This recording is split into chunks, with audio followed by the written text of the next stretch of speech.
Now. On 105.9 FM and streaming worldwide on the WMAL app. O'Connor and Company.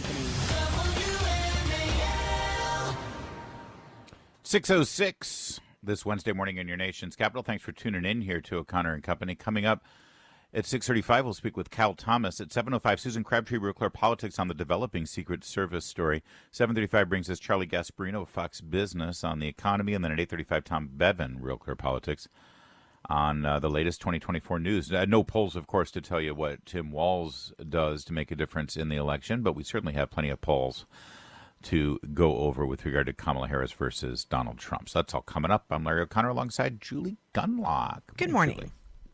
I haven't played this yet. This is cut 0, if we could, Michael. This is the super real and natural and organic and not at all scripted ad that's been put out on social media. This is Kamala Harris calling Tim Walz. And it's so weird. They happen to have a beautiful digital film camera and lighting set up in Tim Walz's living room to capture this moment. That's handy. Here, listen. Hi, this is Tim. It's Kamala Harris. Good morning, Governor. Good morning, Madam Vice President. Listen, I want you to do this with me. Let's do this together. Would you be my running mate and let's get this thing on the road? I would be honored, Madam Vice President. The joy that you're bringing back to the country, the enthusiasm that's out there, it'll be a privilege to take this with you across the country. Well, let me tell you, I have just the utmost respect for you. I have really enjoyed our work together. You understand our country. You have dedicated yourself to our country in so many different and beautiful ways. And we're going to do this. We're going to win. And we're going to unify our country and remind everyone that we are fighting for the future for everyone. There you go. So let's get out there and get this done, okay? Sure. Let's get out there and let's unify this country. Nothing says unity as much as, this guy. Yeah. The guy who's screaming obscenities at people and saying, mind your own damn business, and calling J.D. Walz every name in the book. They're going to create a whole mythology around this man, as we've mentioned, including this talking point, Julie. 24 years in the National Guard. There's pictures of him in his uniform already circulating around. 24 years. And listen, facts are facts. He did serve 24 years in the National Guard.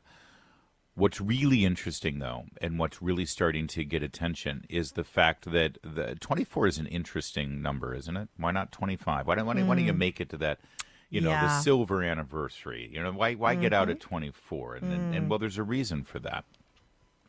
I'll just read from one of the write-ups of this. The discrepancies in Walz's story starts with how long he re-enlisted for. In 2006, as Walz was amid his first campaign for Congress, questions were raised about the timing of Walz's retirement. Tom Hagen, a Minnesota military reservist who served in Iraq, sent a letter to the editor of the Winona Daily News questioning Walz's sudden retirement after learning his unit would be deployed to Iraq. Quoting now, even more disturbing is the fact that Walz quickly retired after learning that his unit, Southern Minnesota's 125 FA Battalion, would be sent to Iraq. For Tim Walz to abandon his fellow soldiers and quit when they needed experienced leadership most is disheartening. It dishonors those brave American men and women who did answer their nation's call and who continue to serve, fight, and unfortunately die in harm's way for us. In other words, he was in the National Guard right up until the moment his unit was going to be deployed to Iraq, and then he announced his retirement. Yeah. And his fellow soldiers are coming out now to make sure everybody knows about it. This is a swift moment, I feel like. This is going to be because I want to be clear, he's bragging about it. He's bragging about his service. This is not someone who's just like, quiet about his national service. He's bragging about it. They're making it an important part of his record. And they're setting it up so that he can go against J.D. Vance, right? That's the right. Marine who served. So this is him putting it out there, and now we're going to examine it. And it looks like he abandoned his troops when they needed him. Bad look. Bad luck. And you're right. He does brag about it. In fact, here he is on the stump calling for gun control. And here's how he rationalizes his position on gun control. Hope woke up like many of you did 5 weeks ago and said, Dad, you're the only person I know who's in elected office. You need to stop what's happening with this. I'll take my kick in the butt for the NRA. I spent 25 years in the Army, and I hunt.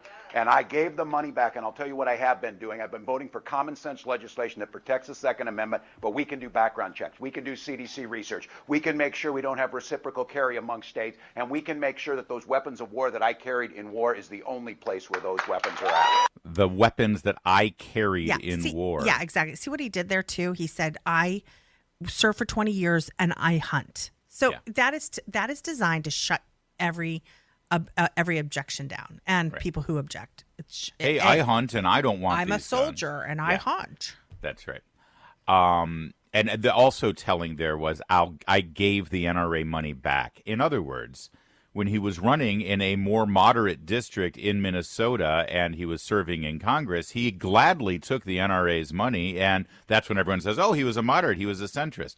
Then he realized what side his bread was buttered on if he wanted to advance his career politically in the Democrat Party, and he gave the NRA money back, so now he can take your guns. And his insurance policy is, well, I served the gun you carried in war. He literally refused to go to war, according to his fellow soldiers. He retired for that. He was fine with the National Guard when it was just there to, do a monthly gig there in Minnesota and have on your credit on your resume. But when they were actually called to serve in Iraq, he dropped out. And that article that you read from earlier, that is such an important point. When you are deployed, you've trained with these men. He was a senior member of that unit. And it is so important that cohesiveness, the training, and the leadership of that unit go into battle, into theater together. He was a senior member of that unit, and he left them just as they were being deployed, the most important time. Yeah. So he's training with these guys once a month, and then leaves them right before they go into battle. It's despicable. Let's listen to it from one of those soldiers' own mouth. Let's go to cut 28, please. This is a 5-minute interview that's circulating now. It was done back during his re-election campaign, so it's out there for the world to see. It's not a new hit or anything. Cut 28. He's back again to wage a public war of words against Tim Walz.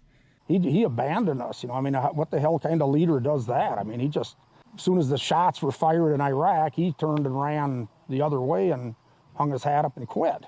We'll get to Barron's new message for voters in a moment. But this all starts years earlier when Barron says Walz's misleading statements about his military service first led him to come forward in the fall of 2018. So you try to get this message out, but Minnesota's largest newspaper checks it out, says it's 100% true, but yet refuses to print it. When I hung the phone up, I said, what the hell is this, North Korea? Back in 2005, a warning order went out to the 1st Battalion, 125th Field Artillery to mobilize for a mission to Iraq. At the time, Walz served as the unit's highest non-commissioned officer, but months later, Walz would retire from the Guard, avoid the deployment, and run for Congress. Tom Behrens was next in line for the position and was asked to take his place. I was like, well, for Pete's sake, if this guy quit, and if I say I'm not going to do it, what the hell kind of leadership is that? If a company would say that we're going to deploy to Iraq or somewhere and you're going to be gone for whatever amount of time, and then a foreman just says, no, I'm not going. What does that say to the 500 people that work in that factory? Behrens would go on to serve in Iraq on a nearly 2-year deployment as a command sergeant major. All while Walz began using that title as a congressman. Behrens says he first contacted Walz with his concerns, sending these letters to Washington. They all went unanswered. That's right. A little bit of controversy there where he kept using the rank command sergeant major, which he was not entitled to because he didn't actually serve as a command sergeant major. Had he gone to Iraq, he would have been able to, but he continued to use it when he was in Congress. More on that and more on who Tim Walz is, the man who Kamala Harris just selected as her running mate. We're giving you all of this, of course, because you're not getting any of it from traditional corporate legacy media outlets. No, they're already beginning to write the fictional story of Tim Walz's life But you won't buy it. You've come here for the facts, and we'll continue to deliver for you. It's 6:15 WMAL traffic and weather. Every 10 minutes first on the fives here. WMAL. Making sense of the news. Live. From the Home Paramount Pest Control Studios. Home Paramount, the leader in pest control since 1939. Mervis flies to Africa for your diamond so you don't have to. The best value is at Mervis Diamond Importers. There's some more here that we need to discuss with regard to Tim Walz that you will not hear elsewhere. Let's start with Cut 6, if you don't mind there, Michael Shelton. Cut 6, this is Tim Walz in an interview. Cut 6.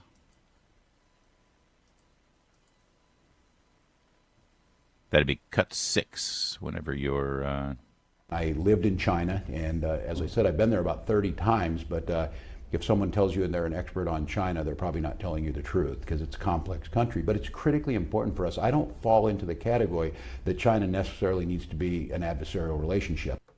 I mean, he's right that China is a complex situation and it takes a long time. But does anyone care to ask why a former high school teacher, a congressman for 6 years, and then a governor needs to go to China over 30 times in his adult life? That's an odd choice, also, isn't it? I'm sorry, but from a foreign policy standpoint, it's really not complicated to realize and say that China is not our friend. It's not. Yes, I understand China's a big country. It's like India, it's like any of these. It's like Russia. It's like any of these. It's like America. It's like any of these big countries. They're complicated, right? But when you're talking about China and its posture towards Taiwan and many of our allies and Japan and us, it is not complicated to say, we got to watch them. This is a really frightening country that its posture is aggressive towards us. It is eager to take over Taiwan. Yeah. These are not complicated issues. Yeah.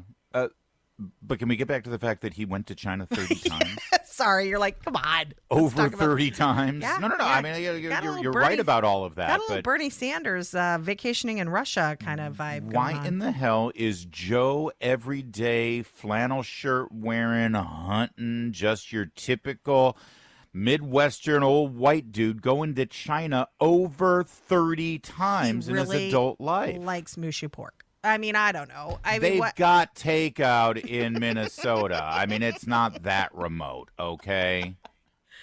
Yeah, weird. It's weird. Super weird. Maybe he has anyone looked if he's joined Mark Kelly in this spy balloon venture that Mark Kelly has going? Maybe there is something connected there. And also, we touched on it a little bit in our first hour breaking this down, but I want to reiterate something having to do with the radical transgender agenda in Minnesota and how it manifests under Tim Walz. I'm sorry to do this to you, Mike. I'm making you go all over the place. But the transgender is cut. This is cut 8. Didn't we just do cut 8? All right. Well, cut 8 flashback news report.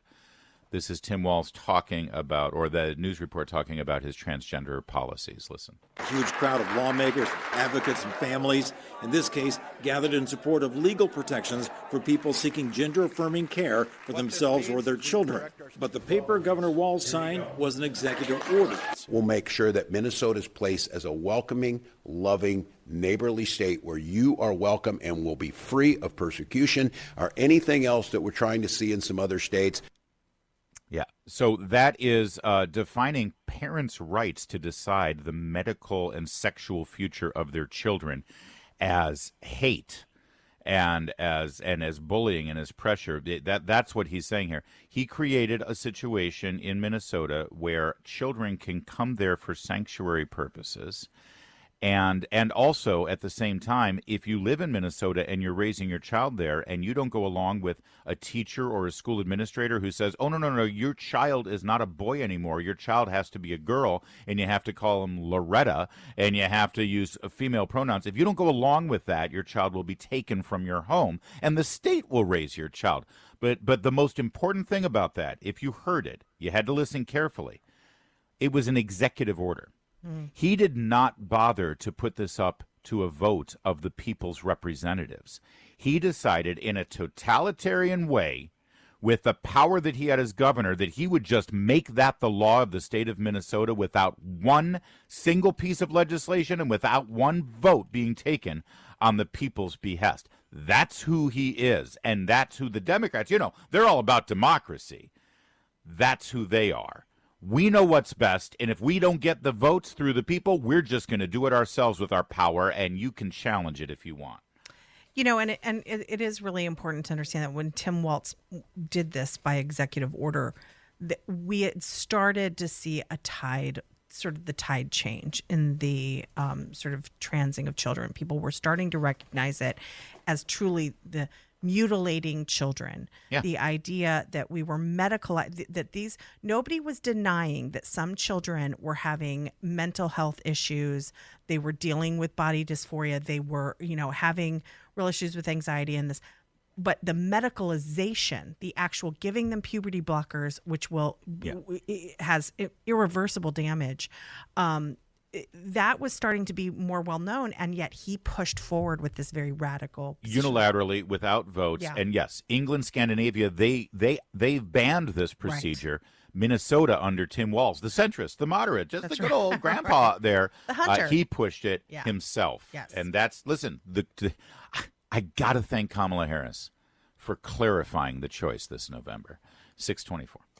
Now on 105.9 FM and streaming worldwide on the WMAL app. O'Connor and Company. 6:36, and just when things start to calm down, the entire news cycle blows up again with Tim Walz, of all people, selected as Kamala Harris's running mate because they're going to unify around a centrist ticket. Coming up at 7:05, Susan Crabtree from Real Car Politics on the developing Secret Service debacle. 7:35, Charlie Gasparino on Wall Street and whether yesterday's rally is necessarily a stabilizing moment. And then at 8:35, Tom Bevan, Real Car Politics. Tell us what the polls are saying these days. I'm Larry O'Connor alongside Julie Gunlock. Good morning. Joining us now is Cal Thomas, Julie. And Cal, Speaking of a stabilizing moment. Speaking of a stabilizing moment. Well, maybe you can bring some clarity to this. I mean, there isn't a bluer state when it comes to presidential politics than Minnesota that didn't even vote for Reagan in '84. Got to go all the way back to '72 with Nixon.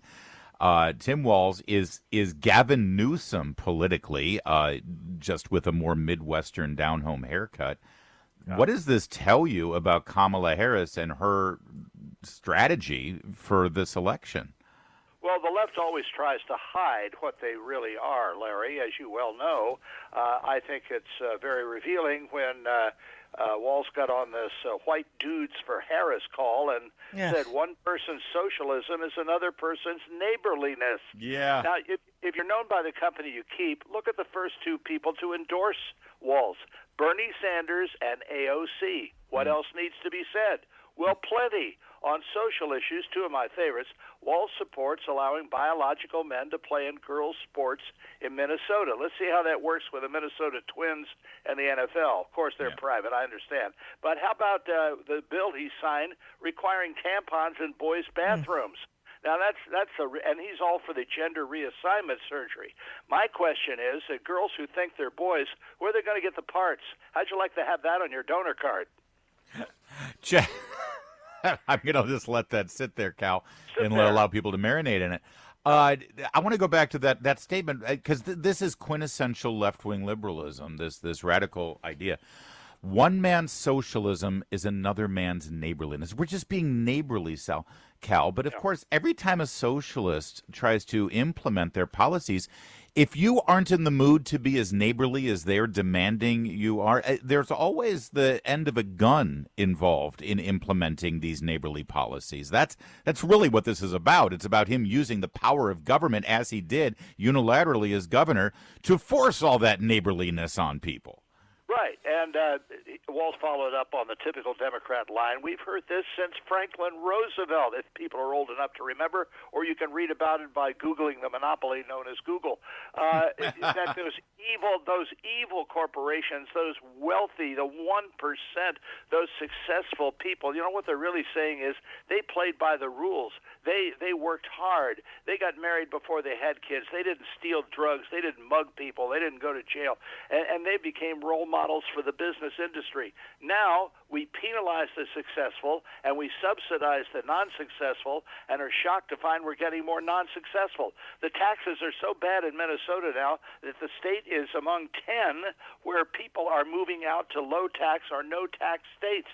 They're losing people. And as a candidate for governor, Walz supported sanctuary states, for illegal aliens. I mean, this is a target-rich environment for Trump and JD. I mean, let's get to it.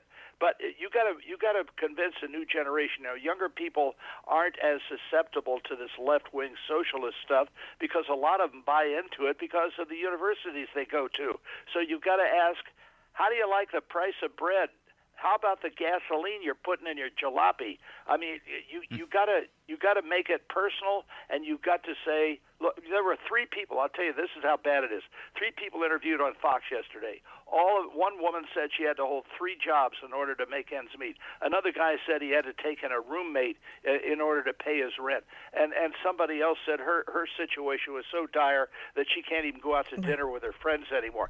So when the reporter asked him, well, who are you going to vote for? Well, we're going to vote for Democrats anyway because we just can't see voting for the Republicans. How stupid is that? Well, so they've got to have an educational campaign instead of just hauling out the same old conservative lines. I'm curious what your advice to the Republican and obviously the Trump campaign would be on his military service. We know that some of the soldiers that he served with are accusing him of, this is Walz I'm talking about, of embellishing his military career and selectively omitting certain things about his military career. J.D. Vance, obviously a Marine, he's got a great record. What would you sort of recommend to the Trump campaign of how to expose Walz for sort of being this fraud without sort of insulting people who have served? Because it really is kind of a delicate balance. Well, it is, but, it's worked for other Democrats. It worked for Senator Blumenthal, who claimed he served in Vietnam but never did. Al Gore served in Vietnam, but he was a photographer. He was swift-voted in that election, you may remember. So I think you have to go easy on it and just point out that, the contrast. But that doesn't carry as much weight, especially among young people and an all-volunteer military anymore. Right. I think you can point it out, but not major on it. The economy is the big thing.